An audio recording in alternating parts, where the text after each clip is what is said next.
नमस्ते, युवा connected channel here. आज मैं बी विद यू नामक एक चीनी युवा रोमांस फिल्म की व्याख्या करने जा रहा हूँ। स्पॉयलर्स आगे, सावधान रहें और अपना ख्याल रखें। क्यू ई नियान एक 24 वर्षीय कार्टूनिस्ट है जो लेखक के अवरोध का सामना कर रहा है। उसे एक रोमांटिक कॉमिक बुक बनाने के लिए कहा गया है, लेकिन वो एक्शन जॉनर में माहिर है। इसलिए जब भी वो रोमांस से संबंधित कुछ बनाती है तो यह भयानक हो जाता है, जैसे एक लड़की जो कंक्रीट के फर्श पर एक लड़के को बॉडी स्लैम करके अपने प्यार का इजहार करती है। एडिटर इन चीफ क्यू ई नियान के कार्यकारी संपादक मिंग को एक रोमांस कॉमिक बुक का अंतिम संस्करण जमा करने से पहले एक समय सीमा देते हैं। अगर क्यू ई नियान एक अच्छी कहानी नहीं बना पाती है तो उसे तुरंत निकाल दिया जाएगा। घबराहट के कारण वह मुश्किल से अपनी रचनात्मक इंद्रियों को प्रवाहित कर पाती है। मिंग आहें भरता है और समझाता है कि पाठकों को यह महसूस करना चाहिए कि जब वे रोमांटिक कहानी पढ़ते हैं तो उनका दिल तेजी से धड़कता है। एक भोली क्यू ई नियान दिल की धड़कन को दिल की विफलता से जोड़ती है, क्योंकि उसने कभी ऐसा महसूस नहीं किया है। मिंग उसे रोमांस कॉमिक्स का एक गुच्छा सौंपती है और उसे अगले दिन शाम 5 बजे तक लाने के लिए कहने से पहले विचारों पर मंथन करने के लिए छोड़ देती है। निम्नलिखित दृश्य में क्यू ई नियान बाहर एक पार्क की बेंच पर है, एक दिल को खींच रहा है जैसे मिंग ने उसे इसके लिए कहा था। जब वो इस पर होती है, एक प्यारा कुत्ता उसके पास आता है, उसके गोमांस को झटके से देखता है। उसका कॉल कहता है कि उसका नाम क्यू ई बाओ है। चूंकि उनके पहले नाम मेल खाते हैं, क्यू ई नियान को लगता है कि कुत्ते को उसके मालिक के पास सुरक्षित वापस लाना उसकी जिम्मेदारी है। वो उसे झटकेदार बीफ का एक और टुकड़ा देती है और उसका पट्टा पकड़ती है। उसके आश्चर्य के लिए वह पहले से ही जानता है कि उसका मालिक कहाँ है। वह तेजी से दौड़ता है क्योंकि वह ऊपर रहने की कोशिश करती है और अंत में झील के किनारे पुल पर पहुंच जाती है। मालिक यान शिन नाम का एक सुंदर युवक निकला। वो नाटकीय तरीके से घूमता है जैसे कि क्यू ई नियान उसे घूरता है। अंत में उसे एहसास होता है कि संपादक का तेजी से दिल की धड़कन से क्या मतलब है। जब यान शिन पट्टा मांगती है तो वो मूर्खता से अपना हाथ हिलाती है और खुद को शर्मिंदा करती है। वो बातचीत शुरू करने की कोशिश करती है, लेकिन आदमी के जवाब रूखे और खारिज करने वाले होते हैं। वो कुत्ते के खाने के बदले में उसके स्नैक्स खरीदने की पेशकश करता है, लेकिन क्यू ई नियान ने स्वीकार करने से इनकार कर दिया।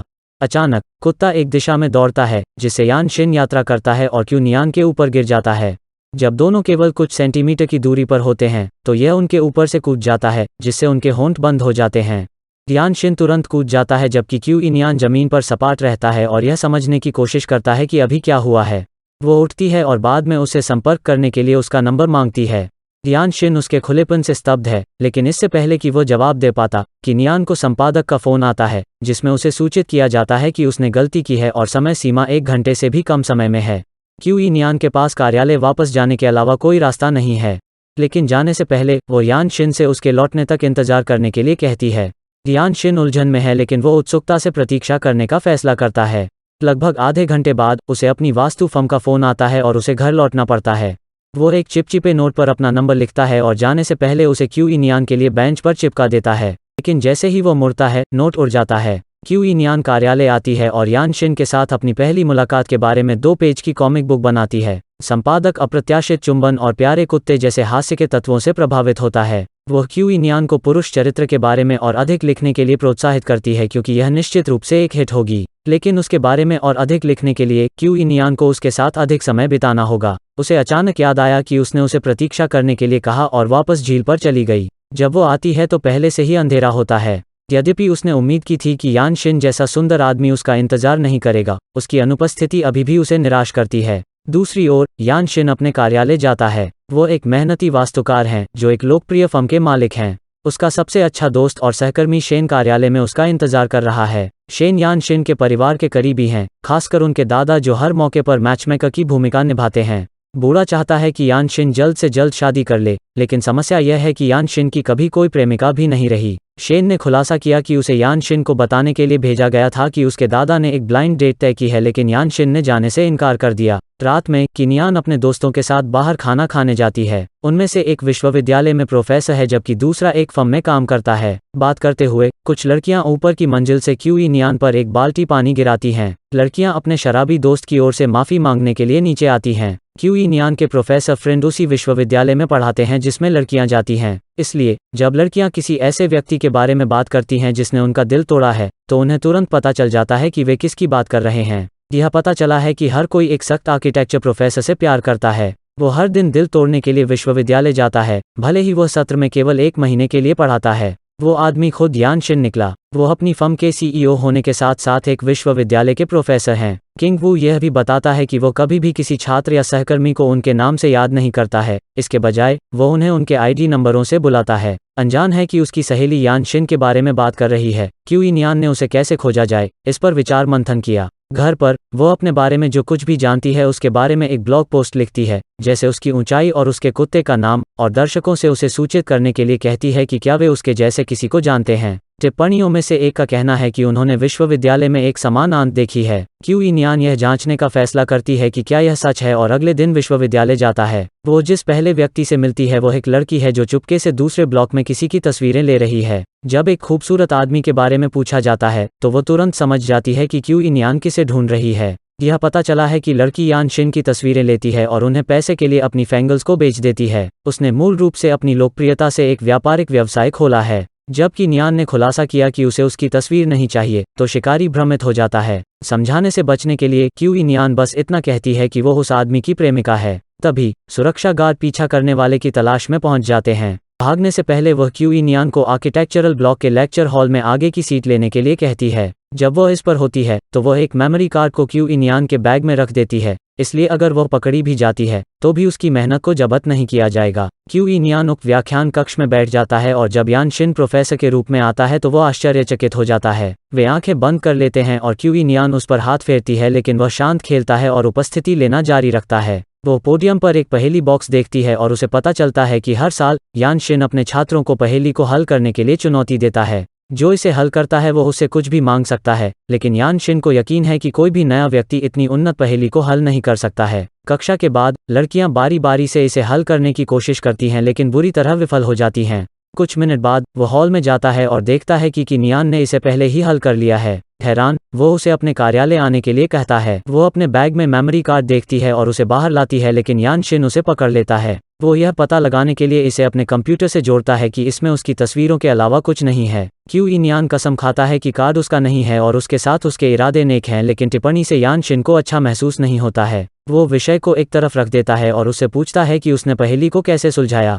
यह पता चला है कि उसके पिता भी एक वास्तुकार थे और उनके पास हर समय घर के चारों ओर बक्से लगे रहते थे। वो बचपन में उनके साथ खेलती थी, इसलिए जानती है कि वे कैसे काम करते हैं। वो इसे हल करने का एक विस्तृत तरीका भी बताती है जो यान शिन को प्रभावित करता है। जहाँ तक इनाम की बात है, वो उसकी शिक्षण सहायक बनने के लिए कहती है ताकि वो उसके करीब हो सके। यान शिन सहमत है, लेकिन दावा करती है कि अपनी नौकरी को बनाए रखने के लिए उसे सप्ताह के अंत तक उसे अपना नाम याद दिलाना होगा या उसे अपने पद से इस्तीफा देना होगा। क्यूई नियान को लगता है कि काम आसान है, लेकिन वो कम ही जानती है कि यान शिन को अपने सबसे अच्छे दोस्त का नाम भी याद नहीं है। उसके लिए यह केवल समय की बर्बादी है, लेकिन नियान चुनौती जीतने के लिए अडिग है। बाद में वो मिंग को अपनी प्रगति के बारे में बताती है और यान शिन के साथ अपनी हालिया बातचीत के संबंध में कॉमिक के कुछ और पृष्ठ लिखती है। मिंग रचनात्मकता से प्यार करता है और उसे शिक्षण सहायक के रूप में पद को बनाए रखने के लिए प्रोत्साहित करता है, यह देखते हुए कि यह उसके विचारों को प्रकट करने में मदद करता है। काम पर अपने पहले दिन क्यूई नियान यान शिन के पीछे चलती है, दिन के कार्यक्रम को दोहराती है। वो उसे अपना नाम बताने की कोशिश करती है, लेकिन वो बार बार उसे अपने ID नंबर से कॉल करता है। जैसे ही वे सीढ़ियों पर बात करते हैं, पीछा करने वाली लड़की उनकी तस्वीरें क्लिक करती है। यान शिन ने उसे नोटिस किया और क्यूई नियान के करीब आ गई ताकि वो उसे परेशान कर सके और उसे बात करने के लिए कुछ दे सके। थोड़ी देर बाद वो पीछा करने वाली लड़की को रंगे हाथों पकड़ लेता है, लेकिन पता चलता है कि वो उसकी चचेरी बहन जी क्यू है। वो उसका कैमरा जब्त कर लेता है और उसे अपने बैग में मेमोरी कार्ड लगाकर उसे स्थापित करने के लिए क्यूई नियान से माफ़ी मांगने के लिए कहता है। GQ पहले तो मना कर देता है, लेकिन सहमत हो जाता है जब वह कैमरे को वापस करने का वादा करता है अगर वह बताए अनुसार करती है। निम्नलिखित दृश्य में यान शिन मंच के नीचे मिंग को खोजने के लिए व्याख्यान कक्ष में जाता है। वो उसे अपने नाम के साथ एक नोटबुक दिखाती है और नाम का अनुवाद 7 साल की खुजली में भी करती है ताकि वो इसे अपने दिमाग में उकेर सके। यान शिन चुपचाप फुसफुसाता है कि वे शादी के बाद 7 साल की खुजली कर सकते हैं और उसे होठों पर चूम सकते हैं। तभी नियान जागती है और महसूस करती है कि यह केवल एक सपना था। अगले व्याख्यान में वो अपने सपने को साकार करने का फैसला करती है और पोडियम के नीचे छिप जाती है। लेकिन सपने के विपरीत यान शिन तुरंत उसे बाहर आने के लिए कहता है और उसे सीट पर भेज देता है। यान शिन आशा नहीं खोती है और लगातार उसे अपना नाम याद दिलाने की कोशिश करती है, यहाँ तक वह शर्ट पर अपना नाम छापने और उसका नाम बदलने तक जाती है उसके चेहरे पर लैपटॉप का वॉलपेपर। फिर भी वो उसे बनावटी हाव भाव से बुलाता है जो उसकी झुंझलाहट के लिए काफ़ी है। एक दिन उसे सूचित किया जाता है कि यान शिन एक सप्ताह के लिए विश्वविद्यालय नहीं आ रही है क्योंकि फर्म में काम पर कुछ अत्यावश्यकता है। लेकिन उसने अपनी जगह उसे बहुत सारे काम छोड़ दिए हैं। क्यूई नियान व्यथित है क्योंकि जब वह 1 सप्ताह के बाद वापस आएगा तो वह निश्चित रूप से उसका नाम भूल गया होगा। लेकिन अपने चचेरे भाई से बात करने के बाद उसे पता चलता है कि प्रतिष्ठा यान शिन के लिए बहुत मायने रखती है। इसलिए अगले दिन से वो उसकी अनुपस्थिति में एक शिक्षण सहायक के रूप में अपना सर्वश्रेष्ठ प्रदर्शन करती है। जब यान शिन आखिरकार 1 हफ्ते बाद लौटता है तो चौकीदार से लेकर शिक्षकों तक सभी उसके सामने क्यूई नियान की प्रशंसा करते हैं। बाद में दोनों बारिश में बाहर मिलते हैं। क्यूई नियान को उसके उत्कृष्ट काम के लिए प्रशंसा की उम्मीद है, लेकिन वो बहुत कठिन प्रयास करने के लिए उसे एफ देता है। अचानक एक गुजरती कार उन पर पानी के छींटे डालती है, जिससे वे पोखर के पानी में भीग जाते हैं। उसकी मदद करने के लिए यान शिन क्यूई नियान को स्टाफ रूम में लाता है और उसे सूखे कपड़ों में बदलने देता है। दोनों के बदल जाने के बाद क्यूई नियान ने बताया कि उसे उसका नाम पहले से ही याद है, लेकिन यह कहने से परहेज कर रहा है। यान शिन दावे से न तो इनकार करता है और न ही पुष्टि करता है। इसके बजाय वो उससे पूछता है कि उसके असली इरादे क्या हैं। क्यूई नियान अचानक दावा करती है कि उसे उस पर क्रश है। जब वे बात कर रहे होते हैं तो वो उनके पैरों पर चढ़ जाती है और उनकी छाती पर गिर जाती है। उसी समय यान शिन के दादा कमरे में प्रवेश करते हैं। वो उन्हें हरकत में पकड़ लेता है, लेकिन विश्वास नहीं कर सकता कि उसके पोते की एक प्रेमिका है।